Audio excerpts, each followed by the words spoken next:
अस्सलामुअलैकुम दोस्तों, मेरा नाम है हाफिज़ अनस और आप देख रहे हैं हमारा यूट्यूब चैनल हाफिज़ ब्रदर्स। तो दोस्तों, आज का हमारा टॉपिक है कोरोना वायरस, जो कि आजकल पूरी दुनिया की हवाओं में फैला हुआ है, जिसका शॉर्ट फॉर्म कोविड-19 है। तो चलें अपनी वीडियो की तरफ बढ़ते हैं। तो दोस्तों, वीडियो शुरू करने से पहले ये मैं आपको बताना चाहता हूँ कि हमारी एक वेबसाइट है दराज 2020, जिसको आप गूगल पे जाकर सर्च करेंगे, दराज 2020 सर्च करेंगे तो ये ऑनलाइन वेबसाइट है जहाँ से आप अपनी ज़रूरत की चीज़ें ख़रीद सकते हैं। ये इसके ऊपर भी मैंने ऑलरेडी एक वीडियो बनाई हुई है, आपको उसकी आपको फर्स्ट लिंक जो डिस्क्रिप्शन में है ये इसी के ऊपर है, तो आप ज़रूर चेक करें। और ये हमारा गिव अवे सीज़न चल रहा है। इसमें क्या होगा कि हम लोग पूरा एक वीक का गिव अवे सीज़न होगा। उसमें आपको क्या करना पड़ेगा, हमारे चैनल को हाफिज़ ब्रदर्स को सब्सक्राइब, लाइक और कमेंट करने पड़ेंगे। और जितनी ज़्यादा आप कमेंट करेंगे, जितने ज़्यादा लाइक करेंगे हमारी वीडियोस पे, तो हमारी एनालिटिक्स में आपका नाम शो होगा। तो जब हमारा week season give away season ख़त्म होगा, तब जो विनर होगा हमारा, उसे हम एक कूपन देंगे। उस कूपन से क्या होगा कि आप इस वेबसाइट दराज 2020 के ज़रिए आप जितनी भी 10,000 या 10,000 से ऊपर की शॉपिंग करते हैं, तो आपको उस कूपन के ज़रिए 300 या 200 की बचत हो सकती है।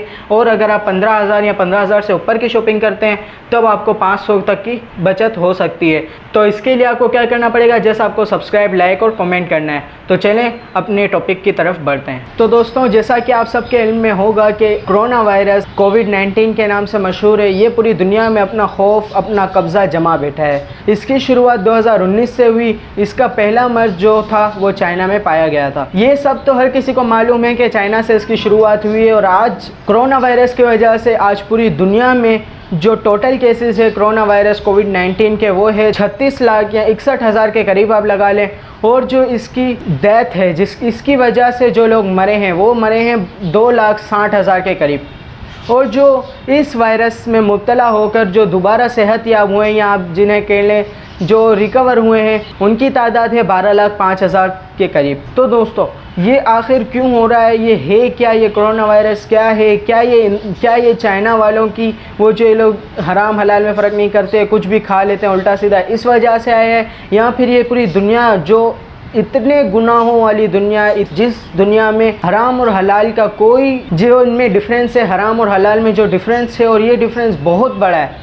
ये कोई ऐसा डिफरेंस है कि अगर एक मुसलमान, पक्का मुसलमान, जो हराम और हलाल में अच्छा डिफरेंस कर ले, तो वो मर भी सकता है लेकिन वो हराम काम नहीं कर सकता। ये इतना बड़ा डिफरेंस है। लेकिन आज ये हराम और ये सूद, ये जो हराम हलाल का डिफरेंस है, ये पूरी दुनिया से ख़त्म हो चुका है। क्या इस वजह से कोरोना वायरस आया है, या फिर ये किसी ये जो लोग बोल रहे हैं, जो दुनिया बोल रही है, जो दूसरी कंट्रीज़ बोल रही है, जैसे अमेरिका, पाकिस्तान है, बहुत से ऐसी अवाम है जो ये कह रही है कि किसी एक मुल्क ने इसकी शुरुआत की है, किसी एक मुल्क ने इसको बनाया है। जैसे लोग इसका वायरस को बोल रहे हैं, कोरोना वायरस का कह रहे हैं कि इसे चाइना ने बनाया है, चाइना ने इसे फैलाया है, चाइना की वजह से ये पूरी दुनिया में फैला है। और ये भी कह रहे हैं कि चाइना के पास इसकी वैक्सीन भी है, तभी वहाँ पर इस वायरस के जो केसेस है वो आना कम हो चुके हैं। तो यहाँ पर एक इंसान की कॉमन सेंस भी अल्लाह ताला ने दिया है, जिसको अपन दिमाग कहते हैं, जिसे माइंड कहते हैं, जैसे यूज़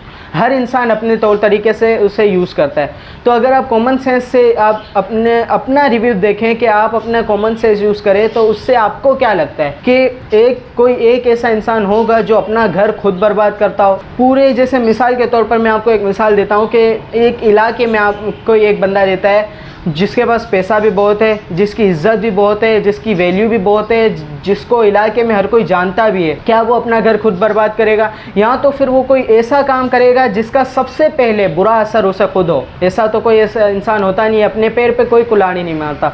तो यहाँ पर जो लोग कह रहे हैं, जो कंट्रीज़ कह रही हैं कि कोरोना वायरस की शुरुआत चाइना से हुई, मैं ये नहीं कह रहा कि शुरुआत चाइना से नहीं हुई, शुरुआत वहीं से ही हुई है।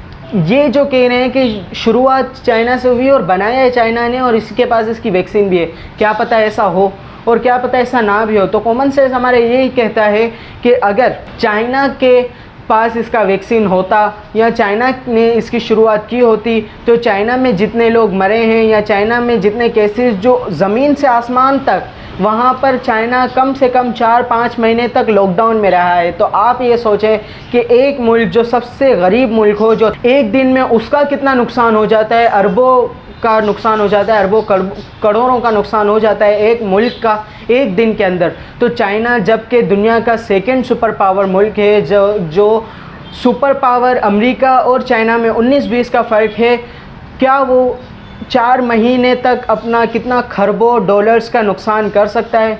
क्या उसके पास इतना पैसा आ गया है कि वो चाहे तो खरबों का नुकसान कर दे, उसे कोई फ़र्क ना पड़े? वहाँ के लोग मर जाए तो उसे कोई फ़र्क ना पड़े? वहाँ की जो करेंसी है वो नीचे हो जाए तब उसे कोई फ़र्क ना पड़े? वहाँ का जो इंपोर्ट एक्सपोर्ट जो चल रहा है वो ख़त्म हो जाए, बंद हो जाए, रुक जाए, तब उसे कोई फ़र्क ना पड़े?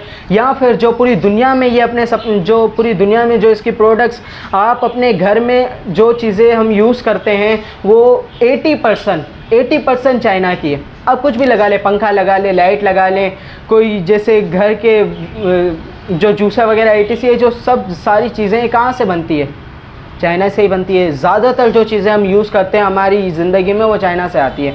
तो कोरोना वायरस की अगर वैक्सीन की बात करें तो वैक्सीन में क्या है कि अगर इसकी वैक्सीन होती तो चाइना में अब केसेस आना बंद हो जाते हैं, जबकि ऐसा बिल्कुल कुछ भी नहीं हुआ है। और इसी बात पर अमेरिका ने ये कहा है कि वैक्सीन तुम्हारे पास है इसीलिए तुम्हारे केसेस कम हो गए आना। जब पहले चाइना में कोरोना वायरस के केसेस दिन में हज़ारों में बढ़ते थे, तो अब इसकी जो तादाद है वो सैकड़ों में या 100 से भी नीचे तक आ चुकी है। ऐसा भी हो सकता है कि इसकी वैक्सीन हो।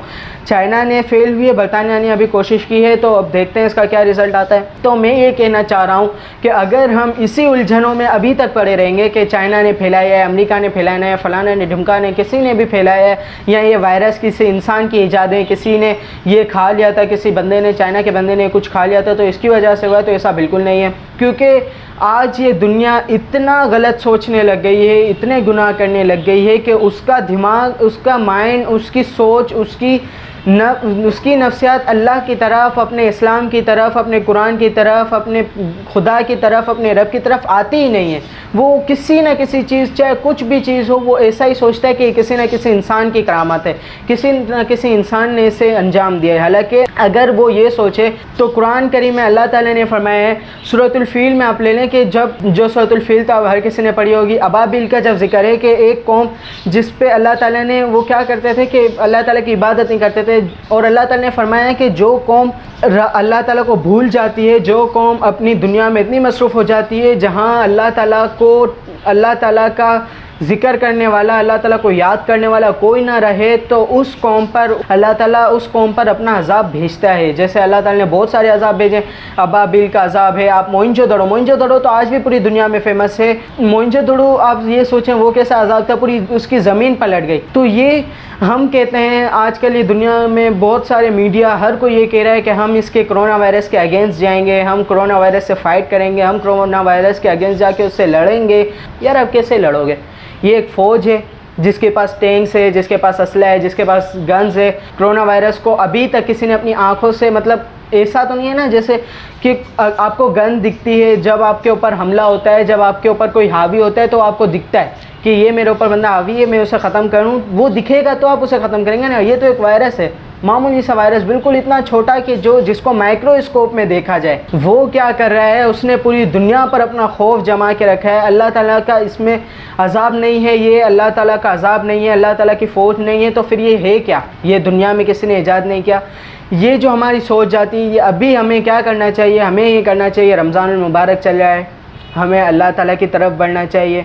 जब से मैं पैदा हुआ, जब से मैंने होश संभाला है, तो ये पहली ईद ऐसी होगी 2020 की, 2020 की ऐसी ईद होगी जो मैं अपनी ज़िंदगी में ऐसी ईद गुजारूंगा जहाँ पर लॉकडाउन में हमें ईद गुजारनी पड़े पाकिस्तान में होते हुए, जो कि पाकिस्तान अल्हम्दुलिल्लाह पाकिस्तान आज़ाद मुल्क है, और यहाँ पर ऐसे सूरत हाल हैं और पूरी दुनिया में ऐसे सूरत हाल हैं कि जो लॉकडाउन हुआ हुआ है, एक साथ पूरी दुनिया में लॉकडाउन हुआ हुआ है। ऐसा हिस्ट्री में, तारीख़ में कभी नहीं हुआ। क्रूड ऑयल, जो ऑयल की कीमत थी, अरब ममालिक थे, वो पूरी जो इनकी अयाशियाँ थी, जो इनका अमीरी थी, वो चलती ही क्रूड ऑयल की वजह से थी। जो हम ऑयल यूज़ करते हैं जैसे फ्यूल वगैरह, पेट्रोल, ये हम इसी की वजह, वो अरब ममालिक जो थे वो इसी की वजह से इतने अमीर थे। लेकिन आज उनकी आप हालत देखें, क्रूड ऑयल की क्या वैल्यू रह गई? कोई औकात नहीं रह गई। वहाँ पे इतना निकल रहा है कि वहाँ पे रखने की जगह नहीं है। 2 वीक पहले की अगर आप बात करें तो वहाँ पर ऐसा था कि क्रूड ऑयल 0 से -0 पे चले गया था, माइनस में जा रहा था, कि वहाँ के अरब ममालिक के लोग कह रहे थे कि ये ले जाओ, मुफ्त में ले जाओ।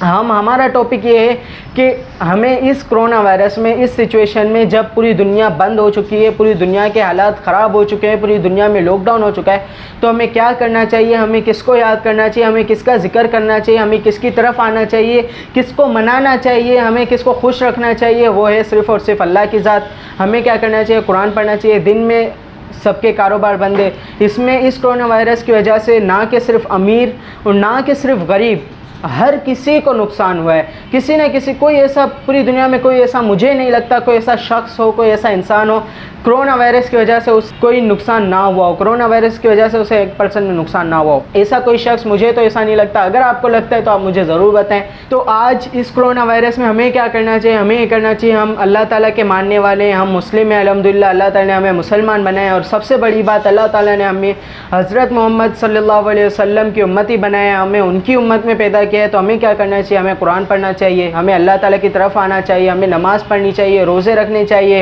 ये जो गलत काम, जो हम गलत सोचते हैं, हम गलत देखते हैं, हम गलत सुनते हैं, उन सबको रोक देना चाहिए, ख़त्म कर देना चाहिए। जहाँ तक था ख़त्म हुआ।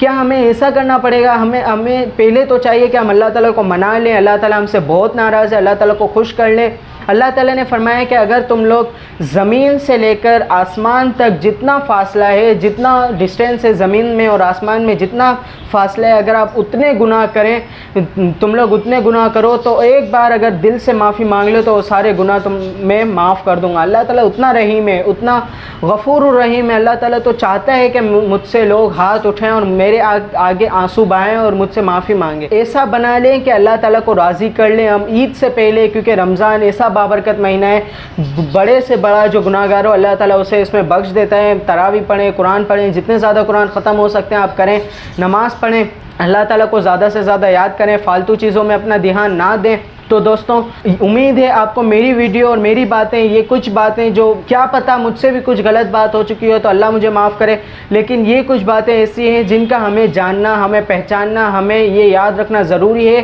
कि अल्लाह ताला ने हमें बनाया है तो हमें उसी की तरफ लौट कर जाना है। तो इसी के साथ मैं अपनी वीडियो का इख्तिताम करता हूँ। चलें अगली वीडियो में मिलते हैं, तब तक के लिए अल्लाह हाफ़िज़।